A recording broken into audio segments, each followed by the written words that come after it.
ఒక్కసారి కొమ్మూరి గోల్డ్ కి కాల్ చేయండి. తాకట్లో ఉన్న మీ బంగారాన్ని విడిపించి మార్కెట్ ప్రైస్ కి వాళ్ళు కొనుక్కుని మిగతా డబ్బులు మీకు ఇచ్చేస్తారు. అందరికీ నమస్తే, వెల్కమ్ బ్యాక్ టు మనం టీవీ. నేను మీ రమ్య. అమ్మాయిలపై జరిగే అఘాయిత్యాలు ఏమాత్రం తగ్గట్లేదు.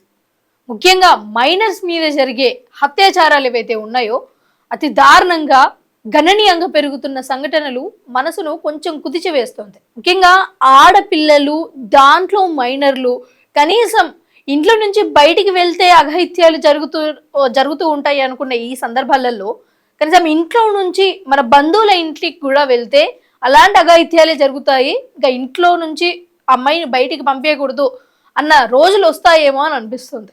ముఖ్యంగా తిరుపతిలో జరిగిన ఈ ఘటన చాలా బాధాకరమైన విషయం.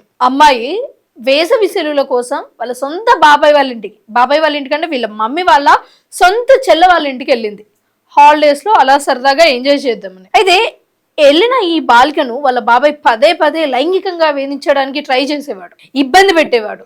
ఇంకా ముఖ్యంగా ఈ అమ్మాయి ఫోన్ లో కొన్ని ప్రైవేట్ ఫొటోస్ చూసి ఈ ఫొటోస్ సోషల్ మీడియాలో అప్లోడ్ చేస్తాను, నువ్వు నాతో సరిదారికి రావాలి అని చెప్పడం గాని, లైంగికంగా వేధించడం గాని, పర్సనల్ గా బ్లాక్ మెయిల్ చేయడం. అంటే ఈ అమ్మాయి నువ్వు నా దారికి రా, మన ఇద్దరం కలిసి ఉందాము, లేకపోతే అంటే కలిసి ఉందాము అంటే మళ్ళీ నార్మల్ కాదు, అంటే ప్రేమ పెళ్లి ఈ వ్యవహారాలు కాదు, నువ్వు నేను లైంగికంగా కలిసి ఉందాము, నువ్వు రా, లేకపోతే ఈ పర్సనల్ వీడియోస్ ఫొటోస్ అన్ని కూడా సోషల్ మీడియాలో వైరల్ చేస్తా అని బెదిరించడంతో మైనర్ అమ్మాయి అతలాకుతలం అయ్యే ఈ పరిస్థితులలో, అసలు ఏమీ అర్థం కాని ఈ పరిస్థితులలో, మళ్ళీ ఈ సెలవులు అయిపోయి అసలు ఏం చేయాలో అర్థం కాని ఈ సందర్భాలలో, అంటే ఈ గ్యాప్ లో ఈ హాలిడేస్ లో ఒక మైనర్ అమ్మాయి మైండ్ ఎలా డిస్టర్బ్ చేయాలో, ఎలా మెంటల్ పీస్ లేకుండా ఎలా చేయాలో అంతా చేసేసాడు ఈ బాబాయ్. కూతురు వరుస అయ్యే వరుసతో ఒక అమ్మాయితో ఇలా బిహేవ్ చేయడం అసలు ఏ విధంగా కూడా మనసుకి సర్ది చెప్పుకుందామన్నా గానీ చాలా బాధాకరమైన విషయం అది. సో ఇలాంటి పరిస్థితులలో మళ్ళీ ఇక్కడ నుంచి వాళ్ళ ఇంటికి వెళ్ళింది ఒక పరీక్ష రాయడానికి. అయితే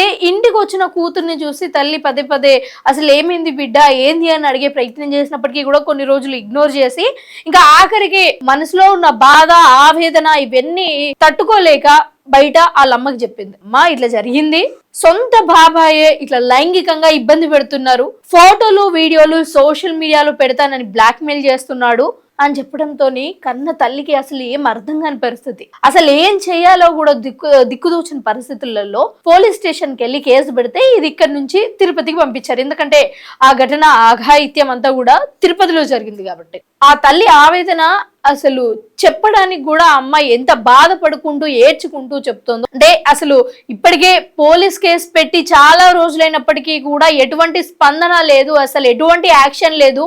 మాకు యాక్షన్ కావాలి, మాకు న్యాయం జరగాలి, నా బిడ్డ మైనరు, నా అమ్మాయికి అన్యాయం జరిగింది, న్యాయం కావాలి అని ఇన్ని రోజులు మాట్లాడి మన ఇప్పుడు పవన్ కళ్యాణ్ గారు సనాతన ధర్మాన్ని కాపాడుతారు, అమ్మాయిలకు అన్యాయం జరిగితే న్యాయం జరిగేలా చూస్తారు, ముందుండి చేస్తారు, ఏదైనా సరే అని పవన్ కళ్యాణ్ గారి దగ్గరికి అయితే వెళ్ళే బాటలో తనుంది. మరి చూద్దాము అసలు పవన్ కళ్యాణ్ గారి దగ్గరికి తన తల్లి వెళ్ళేది ఉంటే అక్కడ న్యాయం జరుగుతుందా లేదా, లేకపోతే మధ్యలో ఎవరైనా అడ్డుకునే ఏమన్నా సన్నివేశాలు కూడా జరుగుతాయా ఏంటి అన్నది. కానీ ఓవరాల్ గా ఒక మైనర్ అమ్మాయిని, అది కూడా కూతురు వరుస అయ్యే అమ్మాయిని లైంగికంగా వేధించడం, బ్లాక్ మెయిల్ చేయడం, ఇవన్నీ చూస్తుంటే అసలు ఒక అమ్మాయికి రక్షణ లేదు అని అయితే కనిపిస్తుంది చాలా క్లియర్ గా.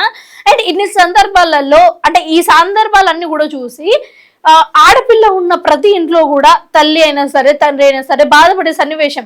అంటే ఇంకా నా కూతుర్ని ఇక్కడ నుంచి అసలు ఇంకెక్కడికి పంపించకూడదేమో, ఇంకెక్కడికి పంపించినా సరే నా కూతురికి రక్షణ ఉండదేమో, అసలు ఎలా కాపాడుకోవాలి ఆడపిల్లల్ని అని అర్థం కాని సన్నివేశాలు దీన్ని చూస్తుంటే మనకు అర్థమవుతుంది. సో ఆడపిల్లలు ఉన్న వాళ్ళు ఎవరైనా సరే కనీసం ఇంట్లో వాళ్ళను కూడా నమ్మడానికి లేదు, ఎందుకంటే సన్నివేశాలు రోజు రోజుకు మారుతున్నాయి కాబట్టి. సో మీరు జాగ్రత్తగా ఉండండి.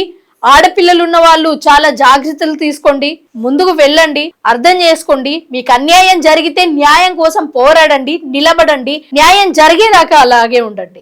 అంటే ఇలాంటి ఎవరైతే బాధితులు ఉన్నారో, బాధింపజేసిన వాళ్ళని అంటే నిందితులను ఎట్టి పరిస్థితులలోనూ వదిలేయకూడదు.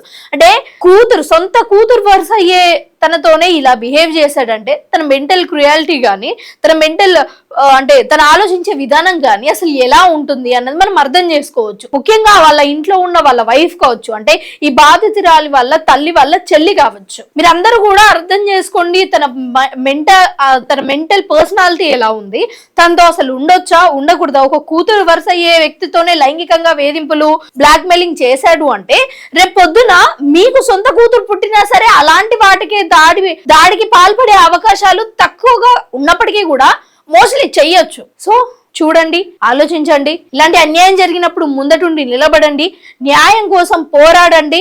ఇలాంటి అన్యాయం ఎవరికి జరిగినా సరే మా మీడియా మీతో ఎప్పుడూ ముందుండి నడుస్తోంది. Thank you.